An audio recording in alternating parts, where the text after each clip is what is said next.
With the death of Antony and Cleopatra, Octavian established Aegyptus, as the Romans and Greeks called it, as his own personal estate, and from now on he would be the one appointing the governors. So the form of governor was a prefect, and the first prefect to be appointed was in 30 BCE, Gaius Cornelius Gallus. Wow, what a name that is. Gaius Cornelius Gallus.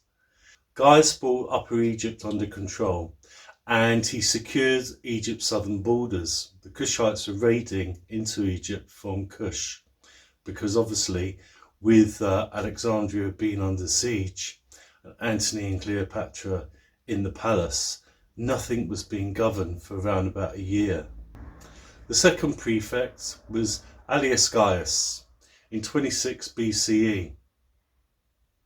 He tried to bring the Red Sea ports and the Red Sea under control, but he failed to do so.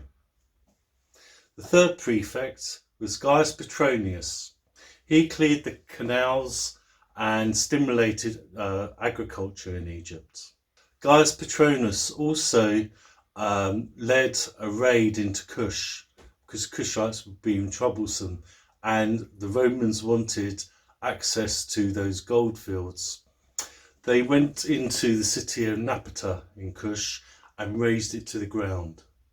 From 54 BCE, Egypt enjoyed an era of prosperity. There was tension between the Hellenistic Greeks of Alexandria and the Jews who lived in Alexandria. In 70 ACE, Jerusalem was sacked by the Romans for their rebellion. The temple in Alexandria became the focal point for the Jewish religion. From 117 ACE, Greco-Roman buildings were being constructed all over Egypt. What's interesting to know is they built a brand new town out of the Fayum called Cranis. There was the kiosk of Trajan down on the island of Philae, which was never finished, and various Roman temples were taken over, or parts of them, like Luxor Temple, for instance, became the Roman garrison and also a Roman temple. In 139 ACE, there was a revolt over taxation. In 211 ACE, Roman citizenship was granted throughout the empire. But in Egypt, you can only be a Roman citizen if you was born in Alexandria.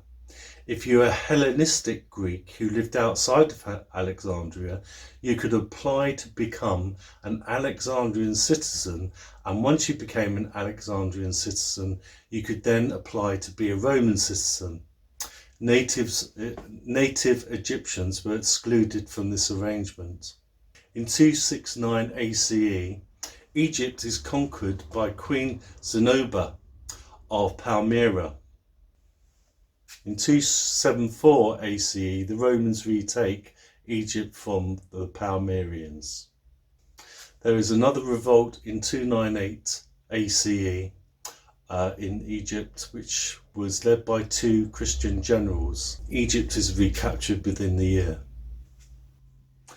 There were lots of administration changes with new offices being created and districts. This made Egypt more efficient to govern and more productive. And that's what the Romans are interested in. The Romans are really brutal. They're brutal to each other, and if you're not a Roman, they'd be brutal to you.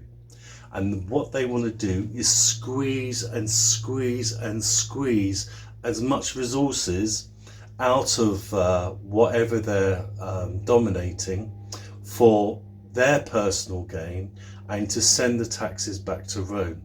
Egypt becomes part of the Eastern Roman Empire very shortly after Constantine establishes the new capital at Constantinople. Now, a quick chat about Constantine. He needed something to unite the Roman Empire. They had tried Roman citizenship, but people in Gaul and Spain and Carthage and Byblos didn't want to be Romans. They wanted their ethnic identity. So then Constantine had to think, we can't sell Roman citizenship. We've tried it for around about 200 years and no one wants to be Roman. They want to be who they are, part of the empire. So he knew that his next course was a faith, and he had two candidates. Isis, the cult of Isis, the mother goddess from ancient Egypt, was very popular in the Mediterranean, and Christianity, Christ on the cross. So he thought he'd leave it to fate, and there was one battle that he needed to win to become emperor.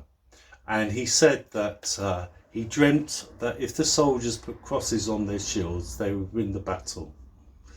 Here we go. So they put crosses on the shields. Hey, they won the battle. He became emperor.